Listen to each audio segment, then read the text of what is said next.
Kesetaraan gender adalah prinsip bahwa setiap orang, apapun jenis kelaminnya, itu memiliki hak, akses, peluang, dan perlakuan yang sama dalam berbagai aspek kehidupan, tanpa diskriminasi. Tapi untuk benar-benar mencapai kesetaraan, kita tidak bisa memperlakukan semua orang dengan cara yang sama persis. Karena setiap orang punya tantangan, hambatan, dan kondisi yang berbeda-beda. Nah, disinilah keadilan gender menjadi penting. Keadilan gender adalah cara atau strategi untuk mencapai kesetaraan. Keadilan gender memastikan bahwa setiap orang, apapun jenis kelaminnya, mendapatkan dukungan dan perlakuan yang sesuai dengan kebutuhannya, agar bisa memperoleh hak yang sama secara adil. Contohnya, memberikan cuti haid atau ruang laktasi bagi perempuan di tempat kerja. Karena secara biologis, mereka mengalami hal-hal yang tidak dialami oleh laki-laki. Memberikan cuti ayah bagi laki-laki saat pasangannya melahirkan, agar mereka itu bisa terlibat pengasuhan sejak awal. Ini bentuk keadilan, karena selama ini tanggung jawab pengasuhan dianggap hanya urusan perempuan. Membuka ruang konseling emosional atau support group untuk laki-laki, karena norma maskulinitas sering membuat mereka sulit mengekspresikan emosi atau mencari bantuan yang justru bisa membahayakan kesehatan mental mereka. Jadi keadilan gender itu bukan soal mengistimewakan perempuan atau mengesampingkan laki-laki, bukan itu.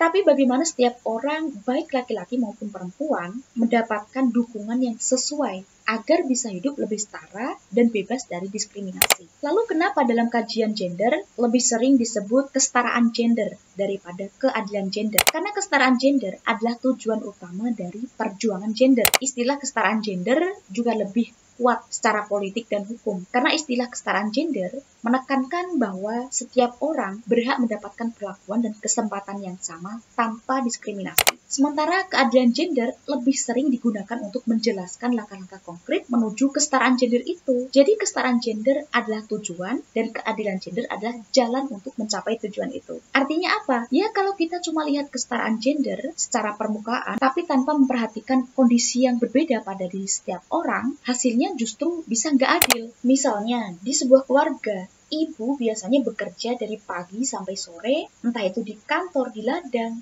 dan setelah itu masih mengurus anak dan juga rumah setelah pulang kerja. Sementara ayah mungkin pulang lebih awal dan tidak terlalu banyak terlibat dalam tugas rumah tangga. Kalau kita bilang semuanya harus ikut kerja rumah sama-sama, tanpa melihat siapa yang sudah lebih capek atau punya waktu lebih sedikit, itu kelihatannya adil. Tapi sebenarnya bisa memberatkan ibu. Keadilan gender berarti membagi tugas berdasarkan kondisi dan kebutuhan masing-masing, bukan sekedar membagi secara rata. Misalnya, ayah bisa membantu lebih banyak urusan rumah agar ibu tidak kewalahan setelah kerja seharian. Dengan cara ini, beban menjadi lebih seimbang dan benar-benar adil sehingga keduanya itu punya kesempatan yang sama untuk istirahat dan berkembang. Jadi kesetaraan gender adalah tujuan besar yang ingin kita capai, tapi jalan untuk sampai ke sana harus melalui keadilan gender yang nyata dan konkret. Nah, dengan memahami perbedaan antara keduanya, kita meminimalisir untuk tidak terjebak dalam ilusi perlakuan sama yang justru bisa menimbulkan ketidakadilan. Mari kita wujudkan masyarakat yang benar-benar setara dengan memberikan dukungan yang sesuai bagi setiap individu agar semua bisa berkembang dan hidup bebas dari diskriminasi.